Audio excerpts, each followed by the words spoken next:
Hello guys, मैं रुस्तम और आप देख रहे हैं नॉलेज लाइफ। दोस्तों, आज हम लोग पढ़ेंगे बिहार बोर्ड का 10th क्लास का नॉन हिंदी और क्लास 8 का हिंदी किसना है भाग 3। दोस्तों, इसमें हम लोग 5 चैप्टर पढ़ चुके हैं। आज हम लोग पढ़ेंगे पार्ट 6। 6 चैप्टर पढ़ेंगे और ये है बिहारी के दोहे। चैप्टर का नाम क्या है? बिहारी के दोहे। ये पूछता है एग्जाम में पाठ की कौन सी विधा है। तो किताब में दिया गया है कि ये कविता है ना, ये दोहा भी है। अब जो ऑब्जेक्टिव में आता है वही आंसर आ जाता है। दोहा है किसका? बिहारी का। और इसके कवि कौन है? तो बिहारी है। इस तरह से रहीम के दोहा तो रहीम है, कबीर का दोहा है तो कबीर है, बिहारी का दोहा है तो बिहारी है। फिर आगे लिखा है बिहारी रीति काल का श्रृंगारी कवि है। एग्जाम में अक्सर ऑब्जेक्टिव में पूछता है बिहारी किस काल के कवि है। तो ये रीति काल के कवि हैं। और कैसे कवि है? तो श्रृंगारी कवि है। इसके अलावा ये प्रेम के, भक्ति के और नीति परक दोहा भी लिखते हैं। और ये तीनों दोहाएं हमारे पाठ में शामिल है जो अभी पढ़ेंगे हम लोग, प्रेम, भक्ति और नीति परक। एग्जाम में पूछता है किसके दोहा को गागर में सागर कहा जाता है। तो बिहारी के दोहे को गागर में सागर कहा जाता है। क्या कहा जाता है? बिहारी दोहे को गागर में सागर कहा जाता है। दोस्तों, ये बहुत ही इंपोर्टेंट नोट्स है, आप इसे लिख भी सकते हैं। चलिए अब हम लोग इसको शुरू करते हैं। पेज नंबर 24 है।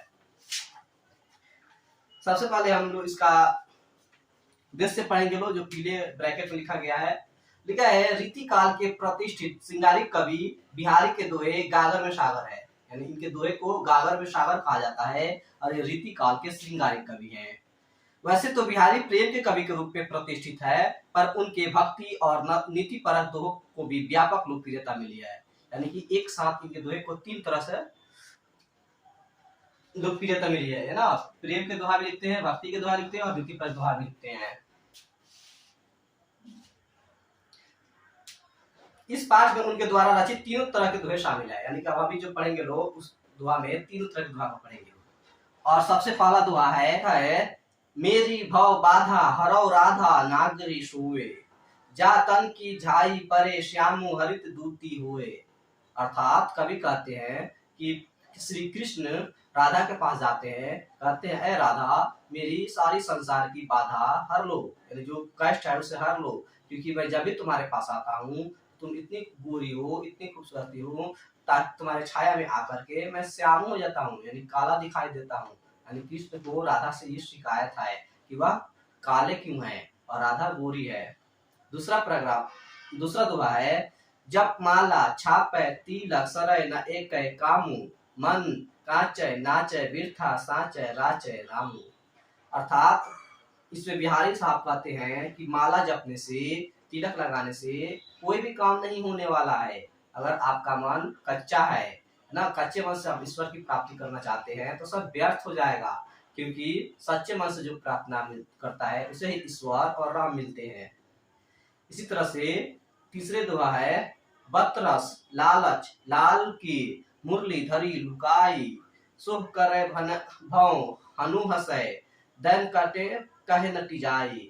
अर्थात श्री कृष्ण यानी जो बतरस लालच लालच है, यानी कि श्री कृष्ण जो है मुरली बजाते थे, उनके पास बांसुरी होता था, जिसको गोपिया और राधा क्या करती है, लोग चुरा लेती है। लोग किसकी वजह से? उनसे बात करने के आनंद की वजह से। वो सोचती है लोग बांसुरी हम छुपा लेंगे तो ये हमसे बात करेंगे। हालांकि कृष्ण ढूंढते हैं और उससे पूछते हैं कि मेरी बांसुरी कहाँ है, तो वे हंसती हैं और वह मुकर जाती है, यानी कहती है हमने नहीं लिया है। इसी तरह से चौथा दोहा है जब जब वह सुधि कीजिए तब तब सुधि जाही, आँखी नु आँखी लगी रहे आँखी अगत नाही। अर्थात जब आप शुद्ध अपने आप की शुद्धि कीजिएगा, सच्चे मन से भक्ति करिएगा तो ईश्वर की प्राप्ति होगी। यानी कि आपके आँख लग जाएगा, उसके बाद भी ईश्वर की आप पर कृपा बनी रहेगी। दोहा अगला दोहा है नर की अरु नल नीर की गति एक एक करे जोए, जेतो नीचे हवे चले ते तो ऊंचे होए। अर्थात बिहारी कहते हैं कि मनुष्य का मन और नल की जल दोनों एक समान होता है, दोनों की तुलना करते हैं। जैसे हम लोग पानी टंकी के जितने ऊपर रखते हैं और नल को जितने नीचे लगाते हैं उतना ही तीव्र गति से पानी गिरता है। उस तरह से मनुष्य जितना विनम्र बनेगा, मुलायम बनेगा, अच्छा स्वभाव का होगा और समाज में उतना ही ऊंचा होता जाएगा, उसकी प्रतिष्ठा उतना ही ऊंची होती जाएगी। अगला दोहा है संगति सुमति न पावही परे कुमति के धंध, राखय मेले कपूर में हिंग न होत सुगंध। कह रहे अगर आप अच्छी लोग साथ रहेंगे तो अच्छी बुद्धि मिलेगी, मगर आप खराब लोग साथ रहेंगे तो खराब बुद्धि मिलेगी। और एक बार जो व्यक्ति बिगड़ जाता है, खराब रास्ते पर लग जाता है, तो कभी सुधरता नहीं है। जैसे हींग को और कपूर को एक साथ रखते हैं तो वे दोनों एक दूसरे के गुण को नहीं अपनाते हैं, उसी तरह से जो अच्छे बुद्धि के नहीं होते हैं वह कभी भी दोबारा अच्छे नहीं होते हैं। इसका सेकेंड लास्ट दुआ है, पढ़े न हो जाए गुणन बिनु बियद बड़ाई पाए, कहत धतूरे सो कनक गढ़ो न जाए। अर्थात कोई व्यक्ति ऊंचे जात में जन्म ले ले और उसके पास गुण नहीं है तो वह महान नहीं होगा। यानी कि बिना गुण का कोई भी व्यक्ति अपने महत्ता को प्राप्त नहीं कर सकता है, क्योंकि धतूरा भी एक तरह का पौधा है, उसको कनक कहते हैं। इसके अलावा एक धातु भी होता है सोना, उसको भी कनक बोलते हैं, परंतु सोना से गहना बनता है और धतूरा से गहना नहीं बनता है। इसी तरह से कोई व्यक्ति बिना गुण का महान नहीं हो सकता है, चाहे वह किसी भी जाति में जन्म ले। अंतिम दुआ है, दीर्घ सांस न लेहु दुख सुख, साई ही न भूल, दई दई क्यों करतू है, दई दई सु कबूली।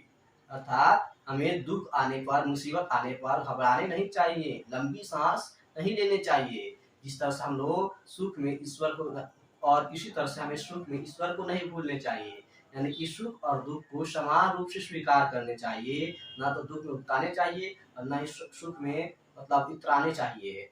जैसे जैसे हमें ईश्वर ने दुख दिया है तो उसे भी कबूल करना चाहिए, सुख को भी कबूल करना चाहिए, और दोनों स्थिति में समान रूप से रहने चाहिए। ईश्वर को दोनों रूप में याद करने चाहिए। ये दोहा का अंत हुआ। इसे कौन लिखा है? बिहारी। शब्दार्थ है सरय अर्थात निकलना, बनना, काचा यानी कच्चा, वृथा यानी व्यर्थ, बेकार, साचा यानी कि सच्ची, राचा यानी कि प्रसन्न होना या प्रसन्न करना, नर यानी कि मनुष्य, नीर यानी कि जल पानी, जेतो यानी जितना, तीर्थो अर्थात उतना, सुमति अच्छी बुद्धि। और आगे है धंध यानी रोजगार, काम धंधा, कुमति यानी खराब बुद्धि। ये दूसरे के विपरीत है। सुमति यानी अच्छी बुद्धि, कुमति अर्थात खराब बुद्धि। गुणन यानी होता है गुड़, बिनु यानी होता है बिना, रहित, खाली, कनक यानी होता है सोना और धतूरा। ये पर्यायवाची शब्द है ना, याद रखिएगा लोग।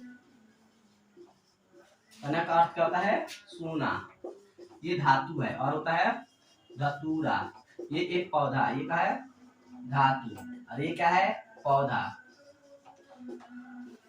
मतलब दोनों अलग अलग है। फिर लिखा है दीर्घ सांस यानी लंबी सांस लेना, साही मतलब स्वामी को, कबूली यानी स्वीकार करना, बतरस लालच यानी बातचीत करने के आनंद के लोभ से, लाल यानी कृष्ण, लुकाई यानी छुपा लेना, शौर्य यानी शपथ लेना, नतीजाई यानी मुकर जाना, शुद्धि कीजिए मतलब स्मरण कर कीजिए, शुद्धि मतलब चेतना, जाहि मतलब जाति रहती है। दोस्तों ये यहीं पे दोहा समाप्त हुआ। इसके सवाल जवाब का वीडियो का डिस्क्रिप्शन में लिंक डाल दिया गया है। ये वीडियो आपको कैसा लगा कमेंट सेक्शन में जरूर बताएं, और भी वीडियो पाने के लिए हमारे चैनल को सब्सक्राइब करें। तब तक के लिए शुक्रिया।